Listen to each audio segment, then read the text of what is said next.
네, 안녕하세요. 조정호입니다. 전번 시간에 저희가 캠타시아 스튜디오 제품을 한번 이렇게 쭉 둘러봤습니다. 그래서 요거는 캠타시아 스튜디오를 이제 여러분들이 설치를 하게 될 건데, 그 설치하고 난 뒤에 두 개의 기능 아이콘이 생기게 됩니다. 캠타시아 레코드하고 캠타시아 스튜디오, 이렇게 두 개가 있는데, 요 화면은 이제 캠타시아 레코드입니다. 여러분들이 이제 화면을 이렇게 녹화하고 그 다음에 이제 녹음을 할 때 사용하는 도구인 것이고요. 여기서 이제 모두 진행이 되면은 자동으로 이제 캠타시아 스튜디오로 가서 이제 편집을 같이 할 수가 있습니다. 그래서 이 화면이 이렇게 뜰 건데요. 우선은 여러분들이 바로 레코드를 하지 마시고요. 몇 가지 기능을 좀 살펴보고 진행을 하도록 하겠습니다. 우선은 첫 번째는 이제 셀렉트 에어리어인데, 이 셀렉트 에어리어 같은 경우는 여러분들이 녹음과 녹화를 할 영역을 이렇게 선택을 할 수 있는 영역입니다. 지금 현재는 기본적으로 풀로 돼 있고요. 메인 모니터를 기준으로 이제 선택이 됩니다. 근데 여러분들이 영역을 좀 달리해가지고 다른 데만 찍고 싶다. 나는 여기다가 뭔가 이제 이렇게 메모장을 띄워놓고 사용자들 화면은 여기만 나오게 싶다 그러면은 이런 식으로 찍으면 되는 거죠. 그러면 여기는 여러분들이 뭐 이렇게 스크립트 같은 거나 자연스럽게 놓고, 그 다음에 여기다가 정사각형을 찍어서 좀 놓을 수가 있습니다. 그런데 보통 IT 기술 강의를 할 때는 보통 이제 풀스크린으로 하게 되는 거죠. 그래서 풀스크린을 하면은 이렇게 모든 영역들이 이렇게 찍히게 되는 거죠. 그럼 여기에서 여러분들이 이렇게 시연을 하면서 설명을 하게 되는 겁니다. 그 다음에 이제 카메라가 있는데, 카메라하고 이제 오디오가 있습니다. 이 카메라하고 오디오는 여러분들이 상황에 따라서 끄고 녹음을 한다거나 아니면은 켜고 녹음을 한다거나 그렇게 할 수가 있습니다. 카메라는 여러분들 달려있는 이제 웹캠이에요. 지금 현재 저 같은 경우는 웹캠이 이제 두 개가 있는데, 하나는 제가 구입한 것이고요. 그 다음에 하나는 LG 노트북에 기본적으로 딸려있는 웹캠이라고 보시면 될 것 같습니다. 화질은 당연히 이제 뭐 구입한 거에 따라서 달리겠지만은, 저는 이제 로지텍에서 나와 있는 HD 1080 픽셀이 지원되는 것을 샀어요. 그러니까 이제 노트북에 있는 것보다는 조금 화질이 이렇게 좋죠. 네, 좀 좋습니다. 제가 아직 조명이 없어가지고요. 자, 그 다음에 이렇게 선택을 할 수가 있어요. 그래서 여러분들이 만약 IT 기술 강의를 하면서 이제 웹캠까지 필요하다라고 한다면 꼭 얘를 ON으로 해놓고 켜시합니다. 그래야 캠타시아에서 나중에 편집을 할 때 기본적으로 이 웹캠 찍은 것까지 같이 올라와서 이제 여러분들이 편집을 할 수가 있어요. 만약 이거를 카메라나 그런 걸로 따로따로 찍는다라고 한다면은 나중에 싱크도 맞춰줘야 하는 것이고, 편집을 할 때도 조금 어려움이 있습니다. 그래서 이 캠타시아의 장점은 바로 여러분들이 가지고 있는 웹캠과 그 다음에 이제 이 화면을 같이 찍어서 동시에 편집을 할 수 있다 라는 것이 하나의 장점이라고 보시면 될 것 같고요. 오디오 같은 경우에도 기본 노트북 오디오 같은 경우나 여러분들이 가지고 있는 뭐 이렇게 헤드셋 오디오를 사용하셔도 되는데, 보통 이제 조금 그 마이크 같은 거는 좋은 거를 좀 사는 게 좋죠. 저도 그렇게 아주 좋은 거는 아닌데, 그래도 어느 정도 잡아줄 수 있는 것을 삽니다. 그래서 삼성 거를 좀 제품을 사가지고 활용을 하고 있어요. 그래서 여러분들이 각각마다 이렇게 선택을 해 주셔야 합니다. 오디오하고 그 다음에 카메라를 사용하면은 카메라, 이걸 선택을 해 주셔야만이 이제 여러분들 본격적으로 녹화를 하게 되는 것이고요. 그래서 이렇게 카메라를 끄고 싶다라고 한다면 이렇게 끄고 진행을 하시면 됩니다.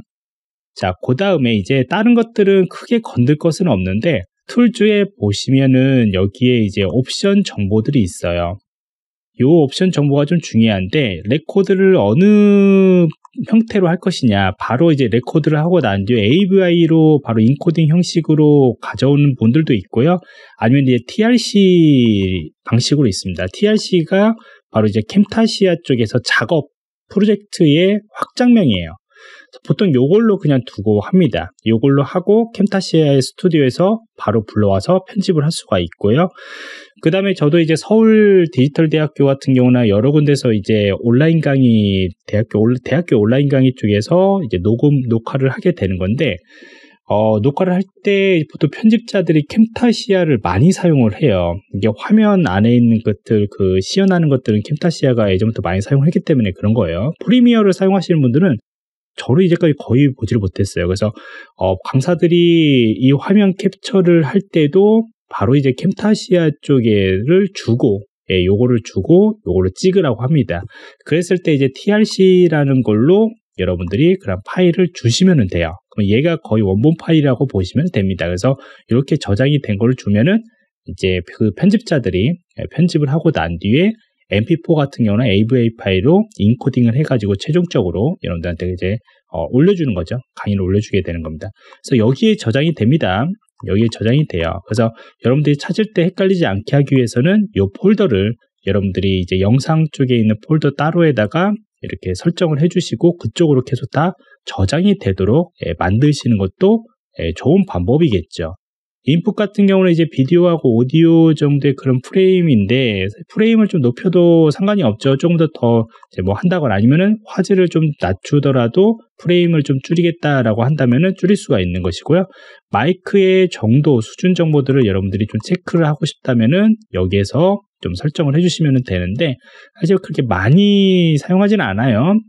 여기라면 여기에 설정하는 것들이 바깥쪽에도 어느 정도 있습니다. 있죠, 여기에서요. 그래서 여기에서도 이렇게 여러분들이 어느 정도 선택을 할 수 있기 때문에 굳이 여기서 선택을 하지는 않고요. 그 다음에 이제 하키인데 요거는 다 단축키죠.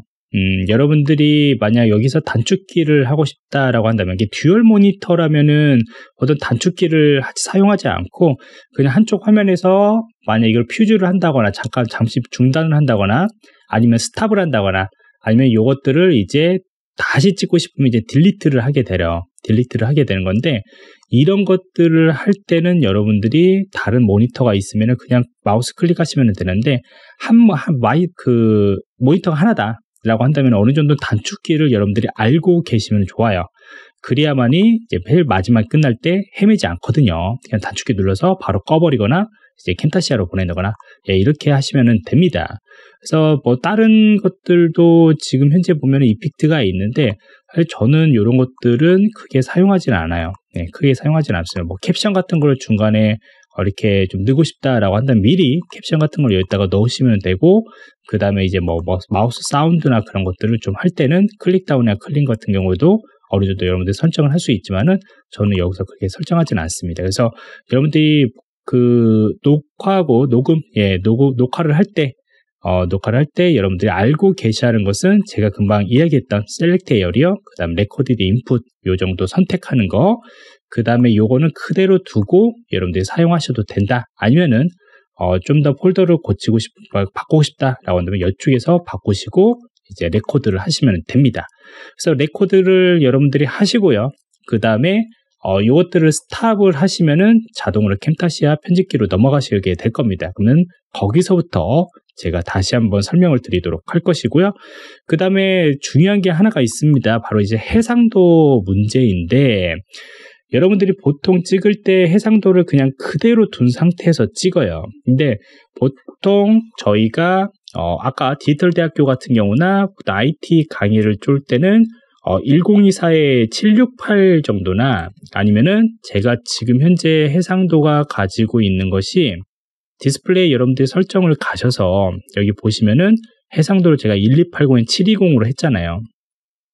이게 보통 디지털 대학교나 그런 데서 원하는 해상도예요. 그리고 지금 현재 크기가 적당히 이렇게 크거든요. 이런 것들이 화면들이요. 근데 이걸 해상도를 너무나 이제 낮게 아니 좀 높은 거죠. 해상도가 이렇게 높게 해버리면은 이 화면들이 너무나 작고 글씨도 작게 나와요. 그러면 여러분들 일부러 어떤 거를 설명을 하다가 이게 모바일로 보는 분들이 굉장히 많아졌거든요. 그러면은 화면이 안 보여요. 그러면 이렇게 강사들이 이렇게 화면을 이렇게 좀 길게 해가지고 그 줌을 해가지고 여러분들이 이렇게 설명을 해야 하는 건데 그러면은 별로 좋지 않죠. 물론 이게 필요할 때가 있는데요. 그러면은 여러분들이 딱 정확하게 해상도를 이 정도에 맞춰놓고 찍으시는 것이 좋아요. 그래야 모바일에서도 어느 정도 글씨가 보이고 그 다음에 실습을 할 때도 이제 소스 코드나 그런 것들이 이제 보이게 되는 것이죠. 원래 이제 이것이 이제 화면상 좀 화질이 좀 해상도가 좀 필요하다 그렇다면은 그런 것들을 고려를 해서 여러분들이 설명할 때 준입을 한다거나 아니면 줌아웃을 적절히 하면서 사용을 할 필요가 있습니다. 그래서 1280에 720 이게 좀 표준처럼 사용하고 있는 해상도라고 보시기 때문에 이걸로 맞춰놓고 녹화를 하시는 것이 좋습니다. 자, 여기까지 설명을 드렸고요. 다음 시간에는 여러분들이 녹화를 하고 난 뒤에 캠타시아 스튜디오에 대한 활용법들을 하나씩 좀 살펴보도록 할게요.